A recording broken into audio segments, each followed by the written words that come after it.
오늘 십계명 세 번째 계명입니다. 여호와의 이름을 망령되게 부르지 말라. 잘 아는 계명이고, 그리고 이제 십계명 1계명, 2계명 우리가 살펴왔지만 사실은 어려울 수 있는 내용들이거든요. 실제로 이걸 한다는 게 가능한가라고 싶을 만큼 사실은 불가능한 것이죠. 근데 내 이름을 망령되게 부르지 말라. 이 계명은 그래도 좀 지킬 수 있을 것 같다. 좀 이런 생각이 듭니다. 왜냐하면 우리가 여호와의 이름을 망령되게 부른다. 그 의미를 우리가 살펴봐야 되겠지만 좌우지간 우리가 그걸 부정적으로 이야기하거나 이 겉으로 입술을 통해서 대적해서 부른다거나 그러지 않기 때문에 3계명 정도는 조금 지킬만 하다. 아마 좀 우리가 이렇게 생각을 할 수가 있을 것 같습니다. 이 여호와 하나님의 그 이름 성호인데요. 이 하나님의 이름 여호와라고 하는 것은 사실은 여호와는 아닙니다. 그렇죠? 테트라그라마톤이라고 해서 네 글자라는 네 문자라는 뜻입니다. 그래서 히브리어로 이제 요드, 해, 그리고 바브, 그리고 해 이렇게 세 개의 글자로 이루어져 있는데 해가 두 번 나오니까 이제 그 네 문자를 이제 여호와라고 우리가 읽는 거죠. 근데 그 네 문자는 사실은 어떻게 읽는지 몰라요. 그럼 우리 왜 여호와라고 읽냐? 이제 이 계명 때문에 아마 그런 것 같은데 유대인들은 이제 여호와의 이름을 망령되이 일컫지 말라라고 하는 이 계명 때문에 함부로 이제 그 이름을 못 부르는 거죠. 못 부르기 때문에 성경을 읽다가도 이제 그 테트라그라마톤이 나오면 이제 뭐라고 읽을까 고민을 하다가 그냥 이거는 망령되게 말할 수 있으니까 죄를 범하지 않기 위해서 이거는 그냥 주님이라고 읽자. 이렇게 해서 이 테트라그라마톤만 나오면 그냥 아도나이라고 이 주님이라는 의미로 읽는 거예요. 근데 그렇게 읽다 보니까 약간 문제가 있습니다. 왜냐하면 어느 부분에는 가니까 주 여호와 이런 표현이 있어요. 그럼 아도나이가 이미 나왔잖아요. 아도나이 이렇게 읽으려니까 좀 이상한 거예요. 그러니까 아도나이 이렇게 읽지 말고 아도나이가 앞에 붙어 있을 때에는 그 엘로힘이라고 읽자. 그래서 아도나이 엘로힘이라고 읽자. 이렇게 이제 자기네들끼리 어떤 오랜 전통 동안에 이제 규칙이 세워진 겁니다. 그래서 아까 전에 말했던 이 네 글자에 아도나이의 음을 붙이고 혹은 엘로힘의 음을 붙이는 거예요. 네 글자에다가. 그러면 어떻게 되냐면 아도나이랑 아까 전에 그 네 글자랑 합치면 원래는 이제 야호바 이렇게 되는 거거든요. 근데 이제 야호바라고 하지 않고 앞에 나오니까 이호바 이런 식으로. 그 다음에 엘로힘을 붙이면 예호히 이렇게 되거든요. 이런 것들이 합쳐져 가지고 이야기하게 된 게 여호와라고 이름이 나오게 된 겁니다.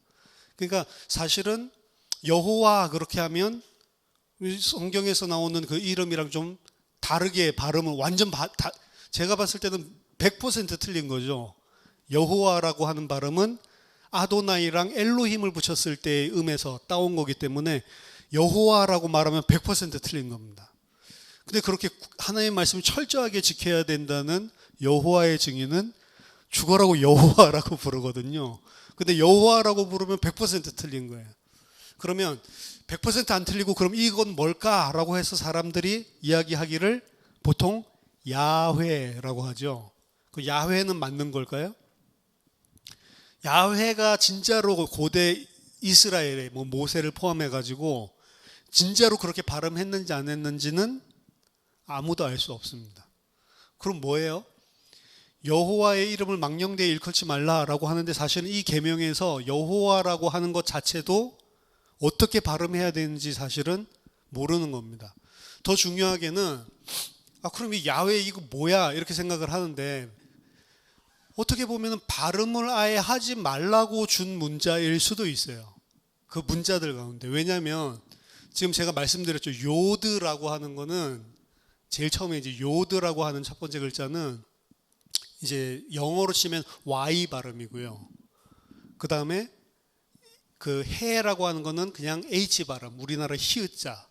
그 다음에 바프라고 하는 거는 이제 W라고 해서 그냥 와우 이렇게 읽는 사람도 있는데 실제 발음은 좀 V랑 비슷합니다. 그래서 바프 이렇게 읽는데 이 지금 요드 해 바프라고 하는 거는 고대 우리가 히브리어 많이 들어보셨겠지만 모음이 없잖아요. 히브리어는 자음밖에 없잖아요. 그 자음밖에 없으면 발음을 안 하냐? 발음하거든요, 다. 그러니까 우리나라 사람이 보면 힘들지만 뭐 히브리 사람들이 보면 이스라엘 사람들 요즘에도 그 모음 자체가 없거든요. 그냥 자음만 보고 발음을 하는데 어떤 거는 발음을 어떻게 하느냐에 따라서 예를 들면은 동사가 뭐 명사가 될 수도 있고 약간 애매한 것들이 있어요. 그래서 자음밖에 없기 때문에 이 사람들이 어떻게 그 좀 고안을 했냐면 명사들 중에 그 자음들 중에 일부 자음은 모음을 표시하는 표기로 활용을 했습니다. 고대 때부터. 그럼 모음은 아니지만 모음 자음으로도 쓰이고 모음과 같은 발음을 알려주는 그런 알파벳들이 있어요. 히브리어에. 그게 뭐냐면 요드, 좀 전에 말씀드린 해, 바프 같은 겁니다. 말하자면 하나님이 여호와라고 여기 돼 있는데 우리들이 흔히 읽는데 여호와도 아니고 야훼도 불확실하고 더더군다나 그 알파벳 자체는 모음으로 이루어져 있어요. 그러면 이건 뭐예요? 부르라고 준 이름이에요? 부르지 말라고 준 이름이에요? 그게 애매모호한 거죠, 사실은. 그래서 사실 뭐라고 읽어야 될지 모릅니다. 오늘날에도 유대인들은 그래서 이 구절 나오면 무조건 그 아도나이라고 읽습니다. 보통 이제 구약 연구하고 공부하는 데에는 기독교인들이랑 주이시들이랑 다 섞여 있기 때문에 그냥 그들을 공격하지 않는, 그들을 존중한다는 의미로 그냥 기독교인들도 히브리어 읽다가 나오면 그냥 아도나이라고 읽고, 그리고 많은 교수님들도 굳이 뭐 유대인들에게 막 그 공격적으로 그렇게 하려고 하는 게 아니고 아예 그게 나오면 아마 3계명 때문에 그런 것 같아요. 아도나이라고 읽는 교수님들이 미국에도 많습니다. 그렇죠? 이 이름은 사실은 하나님께서 모세에게 뭐 출애굽기 3장 4장에서 이렇게 알려주신 건데 그 알려줄 때 그 처음 알려준 것은 아니라고 했죠. 이미 창세기 때부터 이 이름이 반복적으로 등장을 하고 있기 때문에 뭐 이때부터 여호와의 이름을 썼기 때문에 그 전에 여호와 나온 것들은 뭐 전부 다 뭐 엘로힘 문서다 뭐 이런 식으로 구분하는 것 자체가 말이 안 된다고 그랬죠. 대신에 엘로힘이라고 문장 안에서 썼을 때랑 그리고 그냥 여호와라고 하겠습니다. 여호와라고 썼을 때랑 차이점이 항상 존재를 하는데 뉘앙스나 문맥 자체가 완전히 다르다고 했습니다. 엘로힘이라고 썼을 때에는 그냥 전능하신, 창조하신, 그리고 절대 주권을 가지고 그냥 다스리고 통치하고 계시는 어떤 창조하신 그 신, 전능하신 신, 그런 하나님을 일컬을 그런 문장들 속에서 엘로힘이라고 등장을 하지만 보통은 여호와라고 하는 요 이름이 등장을 할 때에는 거의 언약적인 관계, 하나님과 하나님의 백성의 언약적인 관계를 일컬을 때, 구원의 하나님을 나타낼 때 보통 그런 문맥 속에서 여호와라고 하는 이름이 사용된다는 거예요. 일단 발음이 중요한 게 아니고 오늘 3계명에서 하고 있는 이야기는 이 언약적인 관계 안에 있는 백성들에게 주는 사실은 말씀이라고 볼 수 있습니다. 언약적인 관계 안에 있는 자만 사실은 여호와라고 부를 수 있는 거고, 언약적인 관계가 없는 사람은 그냥 엘로힘이라는 개념을 가지고 있겠죠. 이스라엘 백성만 그 엘로힘이 바로 여호와다라고 하는 메시지를 가지고 있는 것이고, 사실은 이방 민족들은 엘로힘이라고 하는 것은 뭐 똑같이 하나님, 전능하신 어떤 그 신, 이런 초월적인 존재, 요걸 이야기하는 거였습니까? 근데 그게 뭐 바알이 될 수도 있고 아세라가 될 수도 있고 자기네들이 섬기는 다른 신의 이름이 될 수가 있겠죠. 근데 여호와라고 하는 거는 특별히 어떤 사람에게만 포함되는 거냐면, 내가 하나님은 바로 여호와다. 아브라함과 이삭과 그리고 야곱에게 언약을 주셨던 그 하나님, 그 여호와다라고 하는 관계가 있는 사람만 사실은 인식할 수 있는 게 세 번째 계명입니다. 안 그러면 사실은 그 여호와 이름을 망령되이 일컫는 것도 사실 불가능한 거죠. 따라서 이 이름은 하나님과 하나님 백성 사이의 언약적인 관계와 구원하시는 하나님을 나타내는, 의미하고 있는 그런 이름이고요. 당연히 그렇기 때문에 하나님의 백성은 그 이름을 대할 때 최고의 경외심을 가지고 대하는 것이 맞습니다. 이름을 함부로 우리가 경외하고 그리고 존경하는 사람의 이름을 함부로 말을 하질 않죠. 그래서 옛날에도 너희 아버님 조남이 어떻게 되시냐라고 물어보면 그냥 구승해요 이렇게 말하면, 이런 버릇없는 놈, 아버지 이름을 갖다가 어떻게 그렇게 함부로 불러? 그때는 성은 무엇이고 그리고 무슨 자 되십니다 이렇게 이야기하는 거다 이렇게 배우죠. 요즘 아이들은 그런 거 배우는지 모르겠는데, 어쨌든 옛날에 그래서 그냥 무슨 성은 뭐고 이거 안 되더라도 그냥 줄여가지고 그냥 구자, 제자, 서자 이런 식으로 항상 그런 식으로 이야기를 하고, 우리나라의 오래된 관습들 보더라도 조선시대에 많은 왕들이 있는데 그 왕들의 이름을 모릅니다. 그렇죠? 모르고 부르지도 않고, 역사적으로 알아도 그 이름을 부르지 않고, 그러다가 이제 드라마 같은 거 보면은 거기서 왕이 자기 이 아들한테 이름 부르는 거 보면 저 이름 뭐야? 굉장히 생경한 이런 일들이 많죠. 일반적인 사람들 사이에서도 어떤 자기가 존경하거나 지극히 높은 경외해야 되는 대상, 이런 대상을 일컬을 때 이름을 함부로 말하지 않습니다.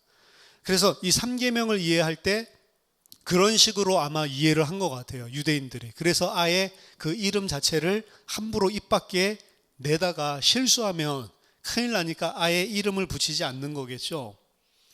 근데 그 이름을 부르지 않는다, 아예 그 이름을 입 밖에 내지 않는다, 과연 그거 하지 말라는 게 오늘 계명일까요? 사실은 불러야 되거든요. 우리 하나님 아버지 이름을 불러야 되는데 그 실수할 수 있으니까 부르지 않는 것만으로 과연 3계명을 다 지켰다, 잘 지킬 수 있다라고 이야기를 할 수 있냐? 사실은 이 말이죠.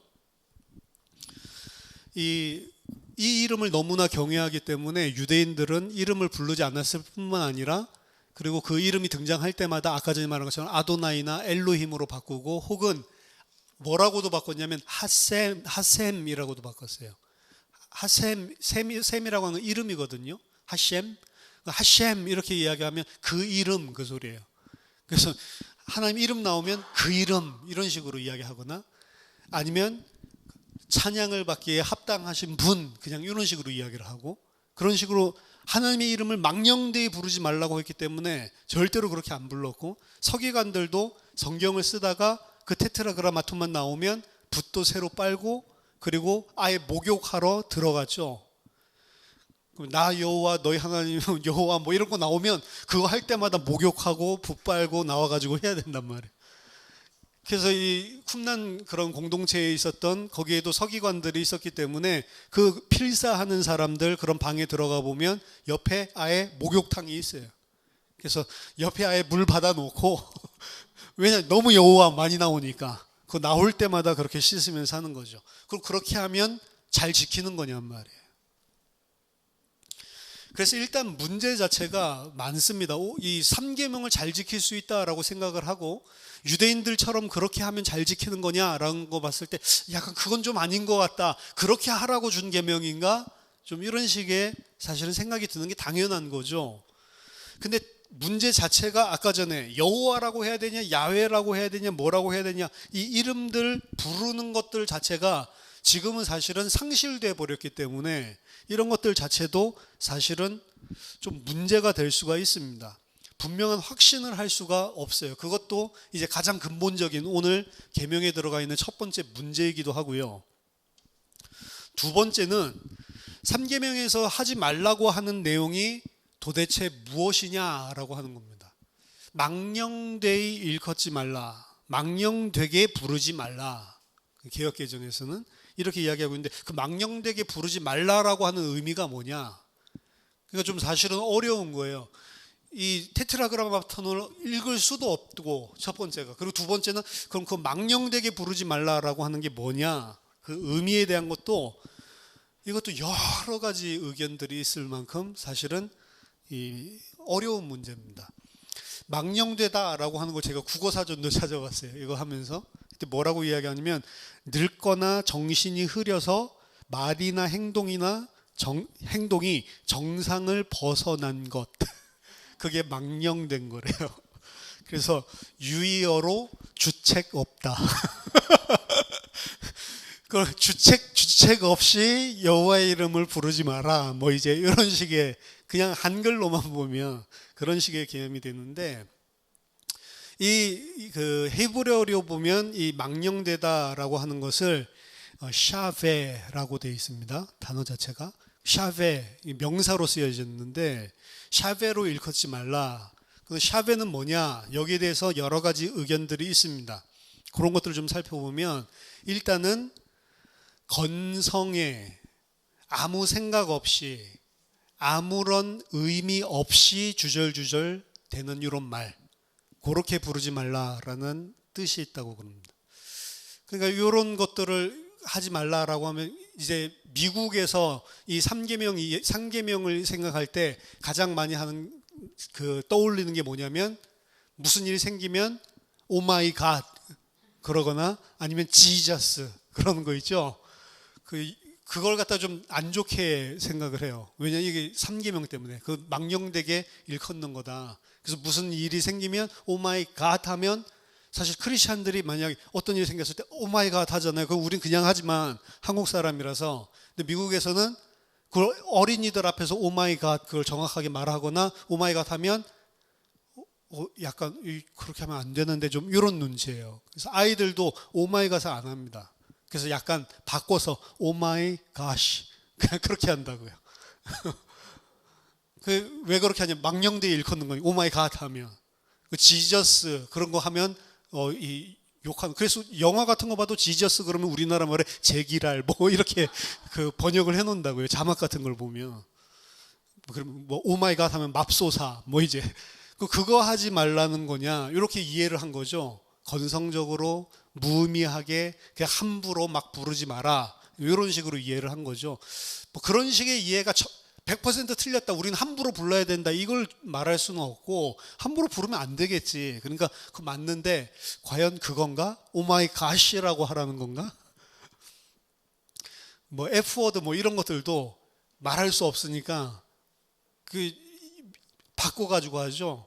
그래서 what the F워드 막 이런 식으로 이야기를 해야 되는데 그거 못하니까 what the heck 이렇게 바꿔서 하든가, 아니면 what the fudge 뭐 이런 식으로 다른 단어 넣어서 하든가, 뭐 이런 식으로 미국 사람들 하듯이 하나님의 이름을 망령되게 일컫지 말라, 이것도 그런 개념으로 받아들여서 일상생활 속에서 하나님 혹은 예수님 이런 이야기들이 그냥 엉겁결에 막 튀어나오거나 감탄사같이 막 이렇게 튀어나오면 그게 망령되게 일컫는 거다, 이런 식으로 이제 관습화되어 있는 거죠.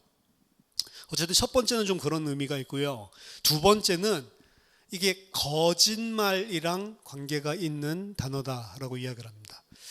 그래서 특별히 여호와 이름을 망령되게 일컫지 말라라고 하는 것은 그냥 일반적으로 이렇게 관습적으로 그냥 엉겁결에 아무런 의미 없이 그냥 튀어나오는 이런 말이 아니고, 법정적으로 좀 이야기를 하고 있는 거다라고 이야기를 합니다. 그건 뭐냐면 거짓 맹세하지 말라라고 하는 거예요. 거짓 맹세에 대한 금지 혹은 거짓 증언, 여호와의 이름으로 거짓 증언을 법정에서 하거나 여호와의 이름으로 거짓 맹세를 하지 말라라고 하는 의미로 쓰였다는 겁니다. 이건 마태복음 5장 33절에서도 뭐 예수님도 이야기하시죠. 뭐 하늘로도 맹세하지 말고 땅으로도 맹세하지 말고 너는 그냥 옳다 그르다 그냥 그걸로만 그냥 끝내라 라고 이야기를 하시죠. 그럼 보통 하나님의 이름을 걸고 맹세를 한다라고 하는 것은 사실 어떻게 보면 그 엄청난 자기의 운명과 모든 것들을 다 걸고 하나님의 이름을 빙자해서 사실은 내가 말하고 있는 게 진짜다라는 걸 어떻게 주장하는 그런 셈인데, 옛날에 이제 저희 형제들끼리도 거짓말하면 그럼 하나님 두고 맹세해봐. 진짜 하나님 이름 걸고 할 수 있어? 뭐 이제 이런 식으로 이야기하면 당연히 하지 그러면서 뒤에 손가락으로 막 이러고 있고 그러면서 나중에 너 진짜 나쁜 놈이다. 어떻게 기독교인이 어떻게 네가 하나님 이름 걸고도 또 거짓말을 하냐. 그럼 아니 나 뒤에선 이러고 있었는데 뒤에선 이러고 있었는데 막 이제 이런 식으로 이야기를 하는데 법정에서 뭐 오늘날 미국에서는 법정에서도 성경책 위에 그리고 대통령 선언할 때도 성경책에 손을 얹고 그리고 이야기를 하죠. 내가 진짜 이 진실만을 말하겠다. 성경 위에 얹고. 그 사실은 이런 의미인데 하나님의 이름으로 거짓, 여호와의 이름으로 거짓 맹세 혹은 거짓 증언을 하지 말라라고 하는 의미입니다.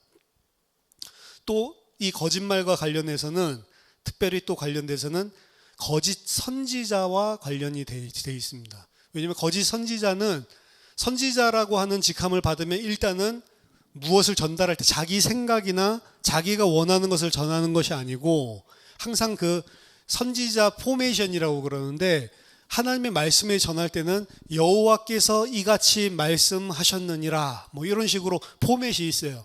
그 포맷을 딱 들으면 아 지금부터는 얘 생각이 아니고 자기 의견이 아니고 하나님의 뜻을 전달하는 거다라고 받아들인단 말이에요.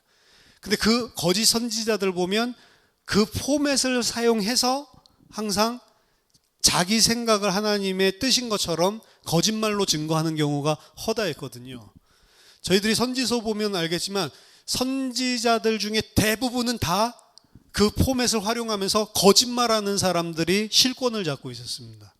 진짜 선지자들은 거의 다 변방에 아무런 힘없는 그런 선지자들이고 센터에 템플 중심으로 성전 중심으로 이 실권을 가지고 있는 계열의 선지자들은 거의 다 왕 옆에 붙어 있었는데 이런 궁전 선지자라고도 이야기하고 혹은 성전 선지자라고 합니다.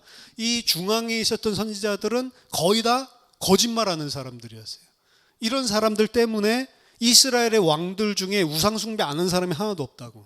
사실은 거의 100% 우상숭배입니다. 아는 사람 몇 사람, 남유다의 몇 사람 꼽을 뿐인데 그 사람들도 부족했지만 거의 90% 이상 전부 다 그 세 사람 뭐 다윗이라든지 뭐 히스기야라든지 요시야라든지 요 정도 빼놓고는 100% 다 우상숭배하고 다 여호와를 섬기지 않았다니까요.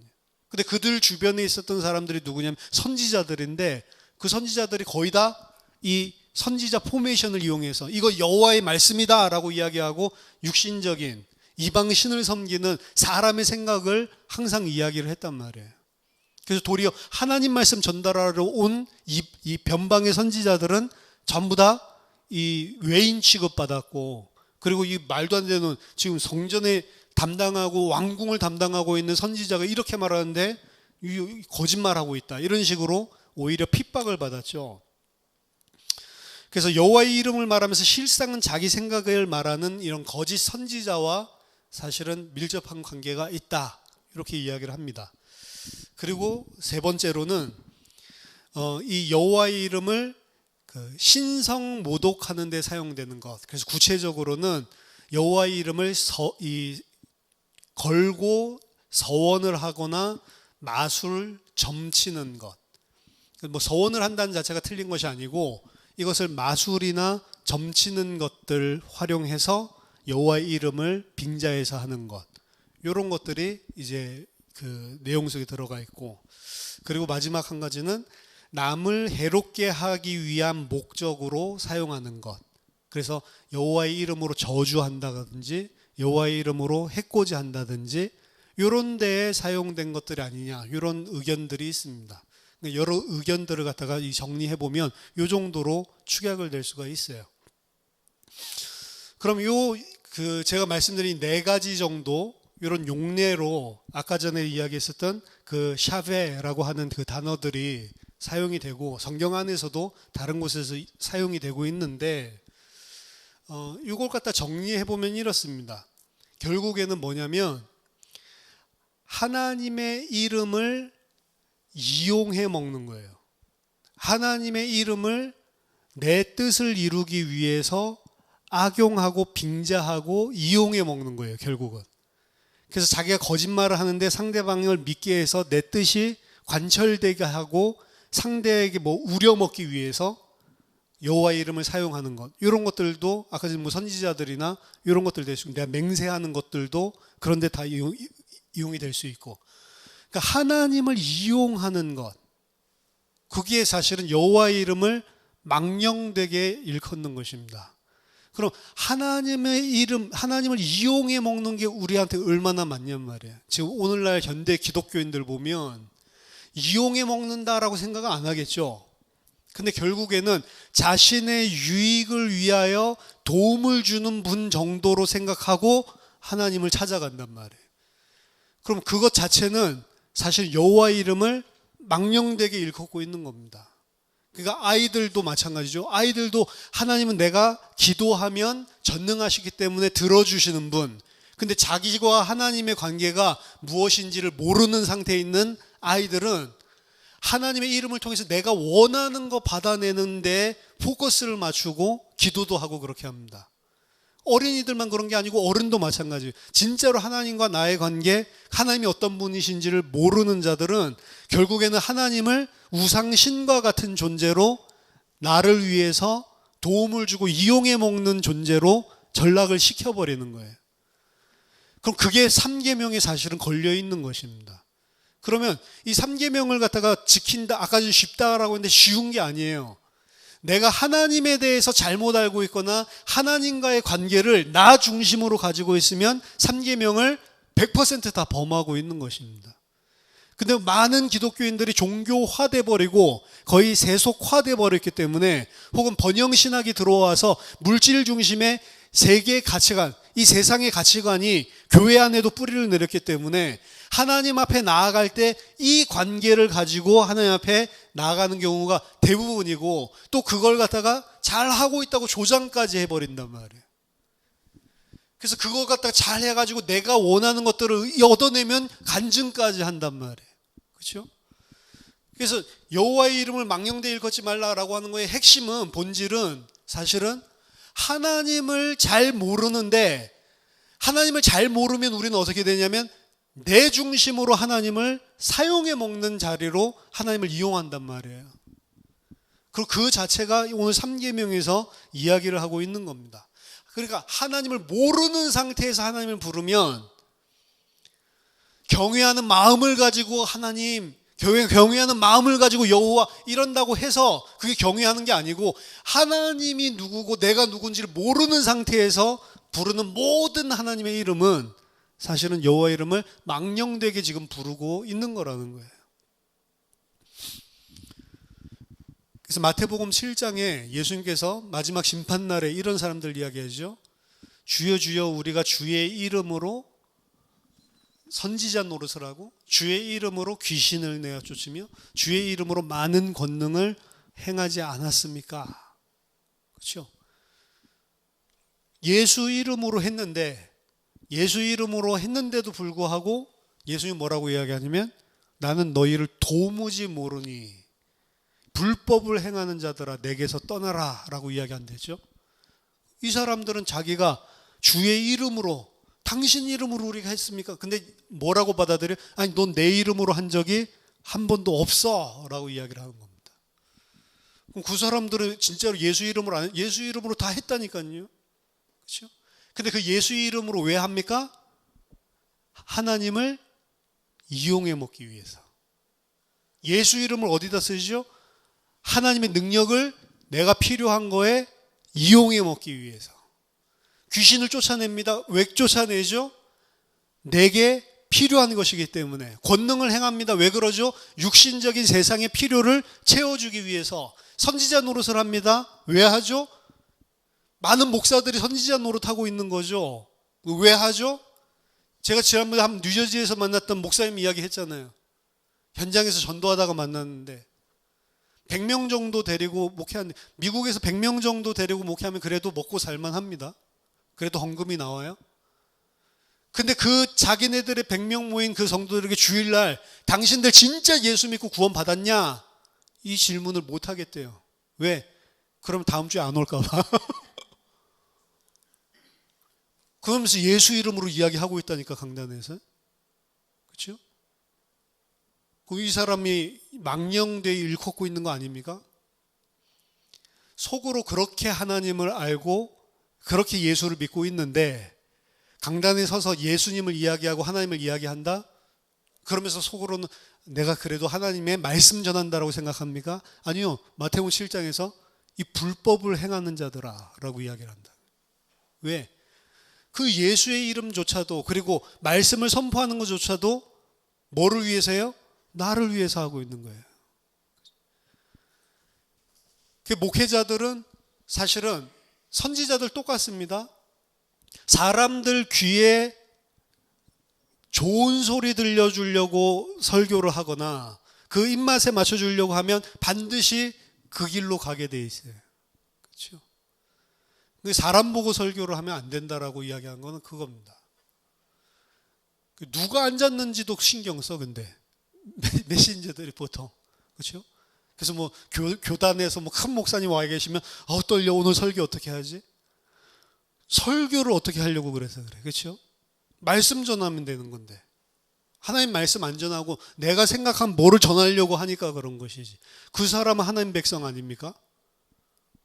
교단에서 직책이 클 뿐이지. 그 사람은 하나님 말씀 안 들어야 돼요? 말씀 들어야 되잖아요. 오늘 모인 사람들에게 하나님의 말씀을 전하기 위해서 쓴 거면 그 사람 볼 필요가 없는 건데 다른 생각에 들어가 있는 거죠. 그럼 그걸 의식하면서 메시지를 하고 있다. 그것도 여호와의 이름을 망령되이 일컫는 거예요. 그렇죠? 그럼 지키기 쉽습니까? 3계명 정도는 좀 지키기 쉽다라고 생각하는데 아니요. 3계명은 내가 하나님에 대해서 예수님에 대해서 어떤 생각을 가지고 있는지 자체가 틀려버리면 아무리 경건하게 그 이름을 부르고 그 이름을 영화롭게 하려고 해도 안 되는 것입니다. 예를 들어보죠.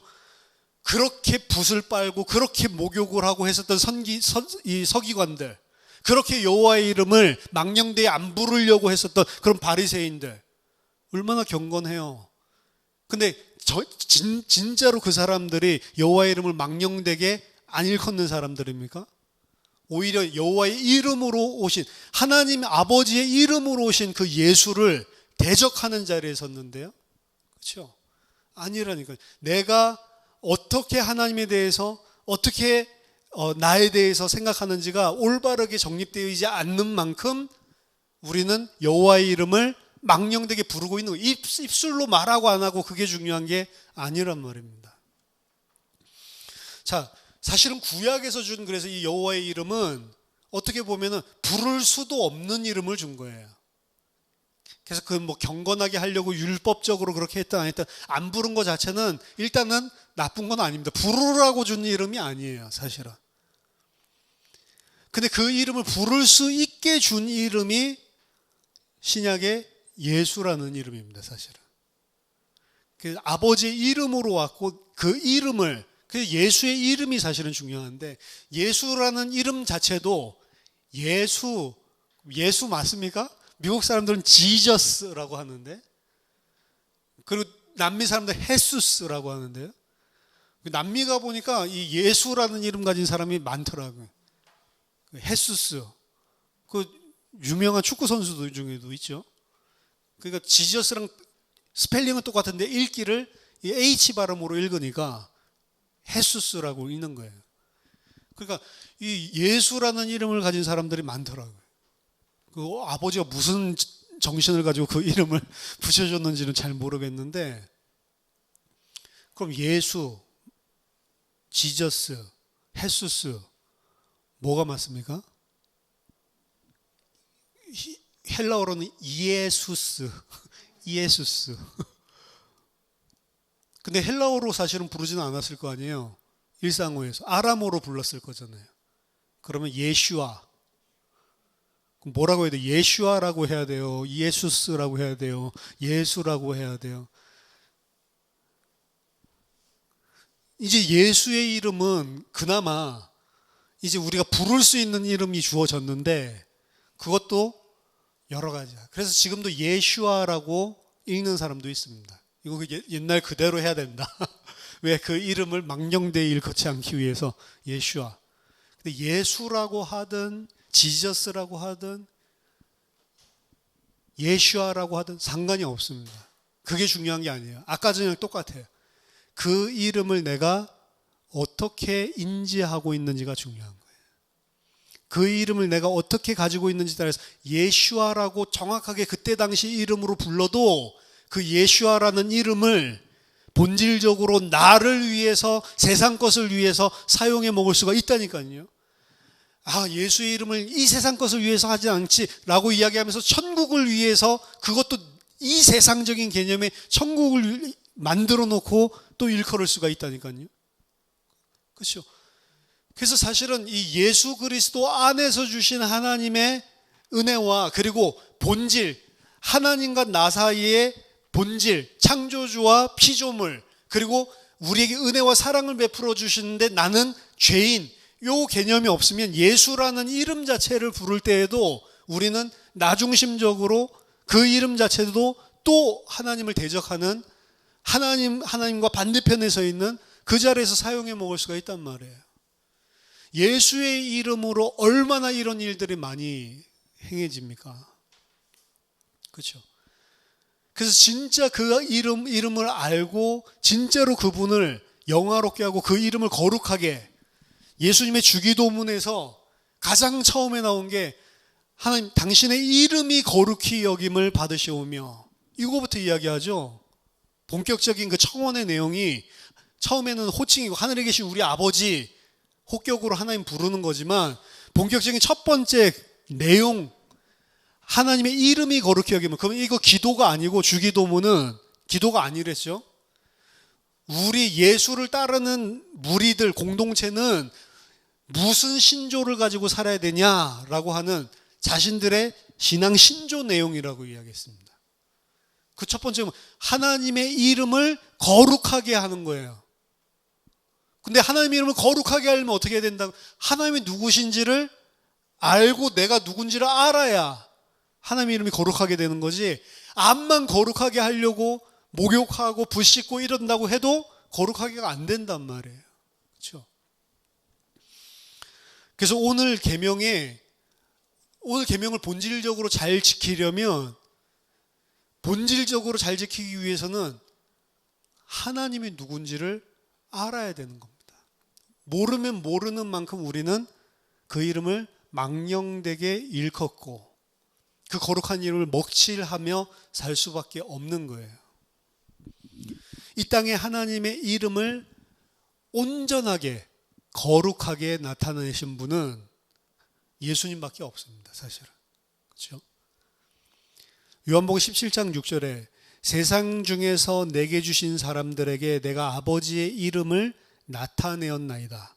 그들은 아버지의 것이었는데 내게 주셨으며 그들은 아버지의 말씀을 지키었나이다. 예수님은 이 땅에 오셔서 아버지의 이름을 나타내는 일을 했어요. 그리고 그 예수를 통해서 예수께 부름받은 자, 아버지의 것이었는데 아버지가 내게 붙여주신 그 사람들은 그 예수님을 보고 아버지의 말씀을 지키게 됐다라고 이야기합니다. 말씀 지킨다라고 하는 것도 율법처럼 잘 행하는 게 아닙니다. 알아야지 말씀대로 살 수가 있는 거예요. 그래서 십계명은 가장 본질적인 이유는 뭐라고 제가 말씀드렸냐면 하나님이 누구신지를 계시하시는 것이다 라고 했는데, 사실은 이 세 번째 계명을 통해서 절실하게 깨달아야 됩니다. 하나님이 누구신지를 알아야 되는구나. 모르면 모르는 만큼 하나님을 대적하는 자리에 설 수밖에 없구나 라고 하는 것입니다. 예수의 이름을 부르고 있는 우리들조차도 예수의 이름으로 선지자 노릇을 하고 귀신 내쫓고 응답 권능을 많이 받았는데도 불구하고 그 이름을 망령되게 일컬을 수가 있는 겁니다. 예수, 사실은 부르지 말라라고 준 이 계명이 아니고 부르라고 준 계명입니다. 하나님의 이름을 부르지 말라라고 준 게 아니에요. 하나님을 망령되게 부르지 말고 진짜로 하나님의 백성인 너희들은 여호와의 이름이라고 이야기하겠죠. 이게 십계명의 문맥 속에서는 1절이랑 관계 있는 거거든요. 너희를 종되었던 땅 애굽에서 구해낸 너희 하나님 여호와다. 그 여호와의 이름을 망령되이 일컫지 말라라고 라고 하는 것은 그럼 뭐예요? 하나님께서 행하신 구원이 무엇인지를 알고 그 구원받은 하나님의 백성으로 이름을 불러야 되는 것이지, 세상 사람들이 자기 신들, 자기의 욕구와 자기의 욕망과 자기의 세상에 필요한 것들을 뜯어내기 위해서 만드는 우상 같은 그런 이름으로 부르지 말라라고 하는 겁니다. 올바르게 부르라는 거예요. 하나님과 하나님 백성 사이의 관계를 가지고. 그렇죠? 우리는 하나님의 이름을 수시로 불러야 되는 사람들입니다.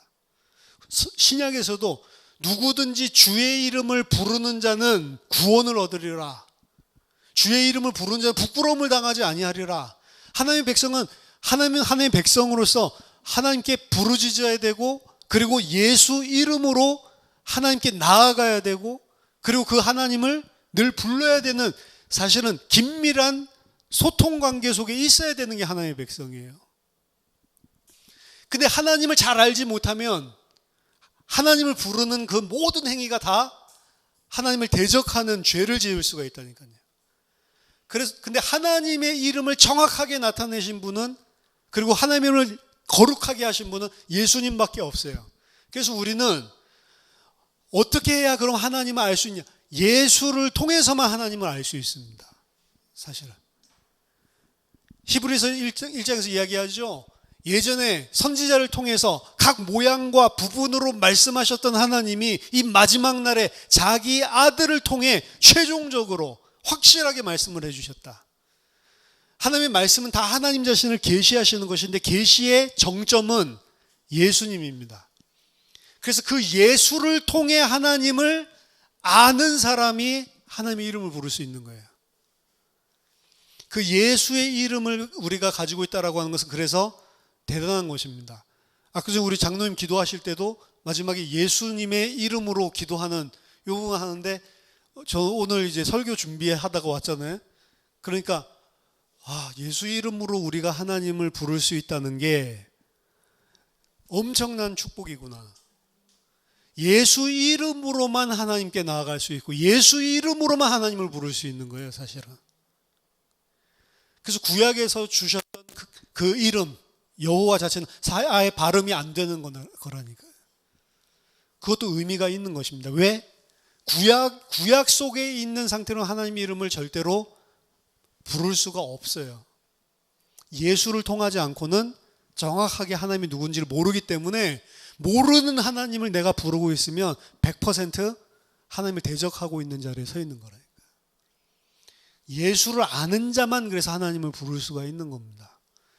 예수를 아는 만큼만 하나님을 망령되지 않게 부를 수가 있는 거예요. 저와 여러분들은 하나님의 은혜로 그 예수가 누구신지가 마음속에 부딪히고 믿게 된 성도들입니다.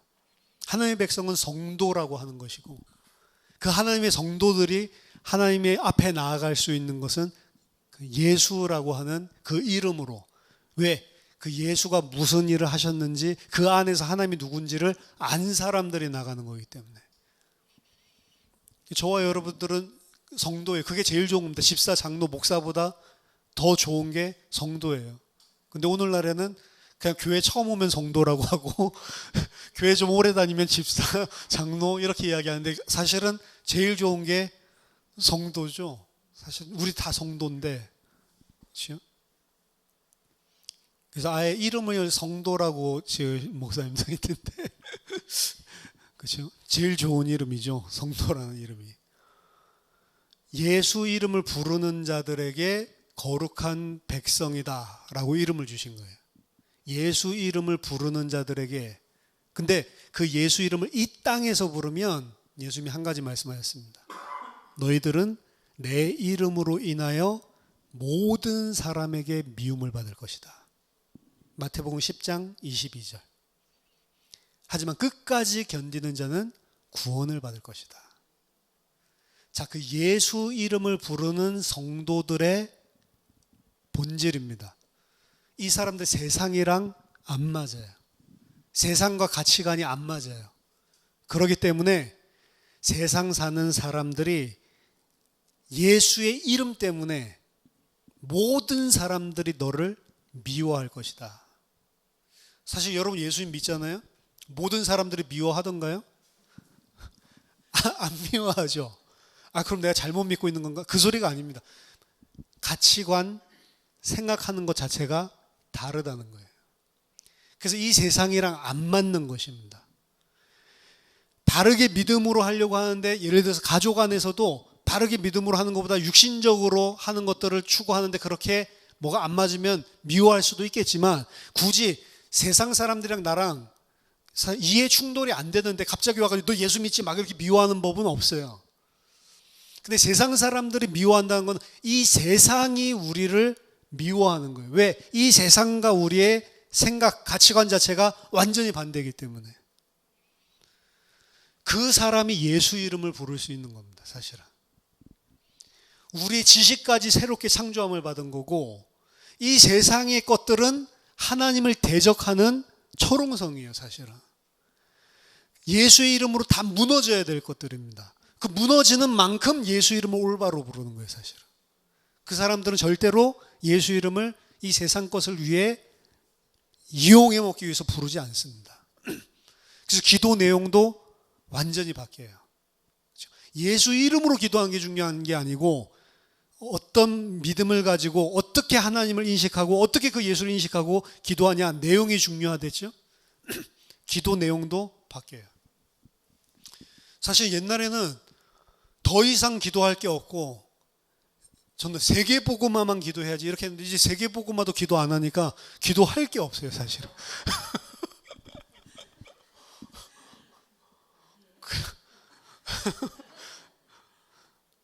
세계복음화는 내 동기를 위해서 기도 안 한다라고 철석같이 믿고 있었거든.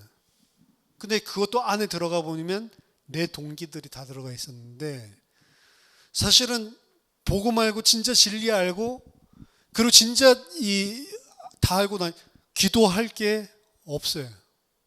그렇죠? 기도하는 것보다는 그냥 아이고 하나님 내가 왜 이렇죠? 나에 대한 자각, 하나님 앞에서 이런데도 불구하고 왜 하나님 나 불러주죠? 감사? 요거밖에는 그냥 없어요, 다른 게. 그렇죠? 그래서 요새 뭐 수요예배, 금요예배 때 제가 뭐 기도하실 분이 없으니까 그냥 제가 계속 기도하는데, 기도할 내용에 가면 이거 계속 해야 되나? 이래가지고 점점 짧아지고 있어. 맞다, 기도할 게 없어요, 진짜로. 저희 무슨 목사가 성도들 위해서 기도도 안 해. 그 성도들 위해서 기도하는 것 자체가 굉장히 세상적이고 육신적으로 기도할 때가 많다니까요. 그들을 위해서 기도해 주는 게 아니고 오히려 잘못된 기도를 할 수도 있다니까요. 이거 육신적인 거 기도하면 안 되는구나, 그 소리가 아닙니다. 진짜로 하나님이 누구신지를 인식하고 내가 누군지를 인식을 하면 사실 기도 제목 자체도 없어져 버려요. 더 이상 진짜 중요한 기도 제목이 없어져 버립니다. 그냥 감사한 거지. 그렇죠? 어떻게 보면 이 하나님의 이름을 거룩하게 부르는 성도들의 최종 마지막 모습은 그냥 하나님을 영원토록 찬양하는 거래요. 이제 더 이상 나를 위해서 하나님께서 뭐가 필요하고 뭐 이런 존재가 아니고 그냥 찬양밖에 그 입술을 통해서 나올 수밖에 없는 거죠. 그냥 감사하고. 이게 어떻게 보면 3계명을 지키는 이 모습이라고 볼 수가 있습니다. 이게 우리가 안 되잖아요. 그렇죠? 이 3계명이 되면 다 된 것이다 라고 볼 수가 있습니다, 사실은. 그렇죠? 저와 여러분들이 그동안 자신만만했었던 거, 자신만만하지 말라 이 소리가 아니고 자신만만하게 3계명을 지킬 수 있는 그런 믿음의 사람들이 되시기를 예수 이름으로 축복합니다. 기도하겠습니다. 하나님의 은혜를 감사드립니다. 하나님을 잘 모르고 예수 그리스도를 잘 몰라서 그동안 얼마나 하나님의 이름을 망령되게 일컬었던 죄인인지를 하나님 주님 앞에 진실하게 고백합니다. 주님, 저희들을 용서하시고 저희들에게 은혜를 주시고 믿음을 주시고 무엇보다 하나님을 정말로 알게 하셔서 그 이름을 거룩하게 하는 성도들로 승리할 수 있도록 주님 성령으로 함께하여 주시옵소서. 은혜를 허락하여 주시옵소서. 예수 그리스도 이름으로 기도하옵나이다. 아멘.